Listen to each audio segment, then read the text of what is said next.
अब खबर यूपी के सुल्तानपुर से देखते हैं। सुल्तानपुर में एक मंदबुद्धि वृद्ध की बेशकीमती जमीन की धोखाधड़ी कर बेचने का सनसनीखेज मामला सामने आया है। वहीं पीड़ित वृद्ध की मौत के बाद जब परिजनों को इस बात की भनक लगी तो उनके होश उड़ गए। करीब 2 महीनों से पीड़ित परिजन पुलिस और अधिकारियों के चक्कर लगा रहे हैं, लेकिन न ही अब तक आरोपियों के खिलाफ केस दर्ज किया गया और न ही कोई कार्रवाई की गई। लिहाजा पीड़ित परिजन न्याय के लिए दर-दर को भटकने को मजबूर है। क्या नाम है, किस गाँव की रहने वाली है?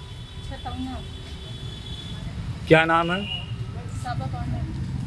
क्या मामला था पूरा? हमारे अब्बा का मारमेंटर मतलब हमारे अब्बा किसी बहाना लग गया खा ली जमीन और उसके बाद जब ना कुछ सुई दवाई करके मार डाले।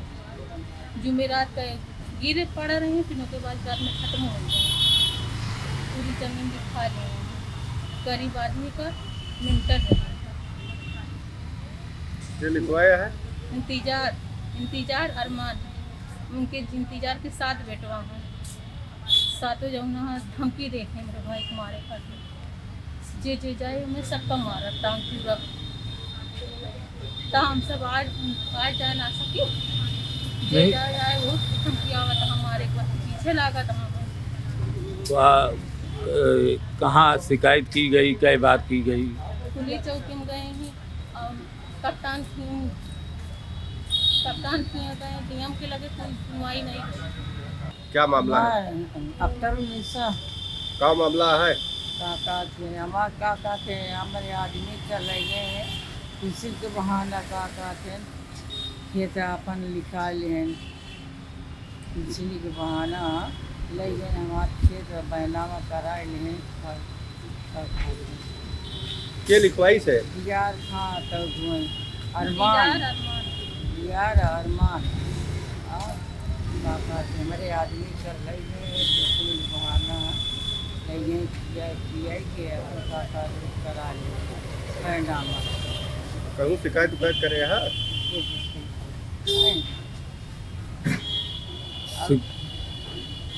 शिकायतिया कह रहे हो कहूँ नहीं पुलिस किया करे ना शिकायतिया। हाँ पुलिस किया सुनवाई ना हमारी। क्या नाम है आपका? मेरा नाम हमीदुल्लाह खान है और मैं छतौना ग्राम सभा बगल परवपुर का रहने वाला हूँ। ये हमारी रिश्तेदार हैं अख्तरुन्निसा, स्वर्गीय पत्नी आस मोहम्मद की वाइफ है। ये हमारी रिश्तेदार हैं, सभी रिश्तेदार हैं और इनके पति के साथ धोखाधड़ी करके उनकी सारी ज़मीन दिखा ली गई और कोई कार्रवाई अभी तक नहीं हुई। इनको लेके हम थाने पे दिए एप्लीकेशन, एसपी साहब को दिए और डीएम साहब के यहाँ भी दिए, लेकिन कोई कार्रवाई अभी तक नहीं हुई। बस आश्वासन मिल रहा है कार्रवाई जांच होगी, बस जांच के नाम पे कोई अभी तक कोई कार्रवाई नहीं की गई। नहीं, क्या कैसे फ्रॉड हुआ, क्या शुरू से बताइए। एक्चुअली वो थोड़ा से मंदबुद्धि टाइप के थे, पूरा गांव बता सकता है कि वो मंदबुद्धि टाइप के थे, लेकिन उनको जो है ले जाके खाना पीना खिला पिला के बहाने ले जाके उनके नाम से खाता खुलाया गया, नया खाता खुलाया गया, जबकि उनका ना कभी खाता था और ना कभी जो है उनके अपना कागज़ किसी को दिए थे। तो उसके बाद जो है उनको ले जाके 4 तारीख को खाता खुलाया गया ग्रामीण बैंक छतौना में और उसके बाद 7 तारीख को उनको ले जाकर उनकी ज़मीन पूरी बैनामा करा ली गई। फर्जी तरीके से उनके आधार में गवाह का आधार नंबर जोड़ते हुए और पूरा फ्रॉड के तरीके से जैसे प्लानिंग बनाया उन्होंने खाता खुलाया, न्यू खाता खुलाया उन्होंने। उसके बाद में आधार में भी नंबर जो गवाह बैनामे में नंबर है वही नंबर आधार में भी लगाया गया, वही नंबर बैनामे में भी लगाया गया। इस तरह से फ्रॉड करके बैनामा करा लिया गया। अब ये गरीब कहाँ जाए, इनको न्याय मिलना 2 महीना हो गया समय, लेकिन अभी तक इनको न्याय नहीं मिल रहा है। कई तारीख की मृत्यु हुई थी और कई तारीख की आखिरी तारीख? 21 को इंतजार जो बैनामा करता उनके घर के सामने घूर के पास वो गिरे पड़े थे अचेत अवस्था में।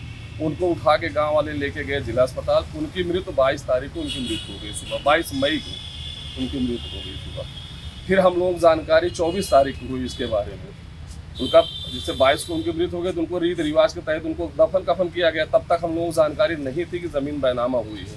हम लोग 24 तारीख को पता चला कि ज़मीन उनकी बैनामा अरमान और इंतजार वही पटीदार है गांव के, उन लोगों ने करवा दिया। फिर उसके बाद हम इनके लगे जैसे भी ये एकदम कुछ बोल पाती नहीं है, सीनियर ज़्यादा हो गई हैं तो इनकी पैरवी रिश्तेदार के नाते मैं इनकी पैरवी कर रहा हूँ और इनको ज़मीन दिलाने के लिए मुझे जहाँ तक लड़ना पड़ेगा मैं न्याय के लिए लड़ूंगा, क्योंकि इनका न्याय मिले, इनको ज़मीन इनकी वापस कराई जाए। 7 को बैनामा होता, दाखिल खारिज कब होती है? दाखिल खारिज एकदम सेम टू सेम 17 तारीख को खारिज दाखिल हो जाती है। उसके बाद 21 तारीख को वो बीमार पड़े गिरे मिलते हैं घूर पे, उसके बाद 22 को उनकी मृत्यु हो जाती है। हाँ, उसके पहले इनकी बेटी से मैंने पूछा घर पे जाके, बिटिया कैसे क्या हुआ, तो बिटिया बता रही थी कि पापा जब बीमार थे, जब गिरे थे तो वही कह रहे थे 4 बीघा ज़मीन तहसील।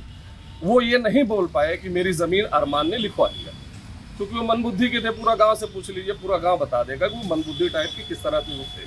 कहाँ कहाँ शिकायत हुई, क्या हुआ? ये शिकायत माननीय मुख्यमंत्री जी के यहाँ भी की गई शिकायत, कप्तान साहब को भी शिकायत की गई, थाने में भी शिकायत की गई, लेकिन अभी तक कोई कार्रवाई नहीं की। डीएम साहब को भी शिकायत की गई।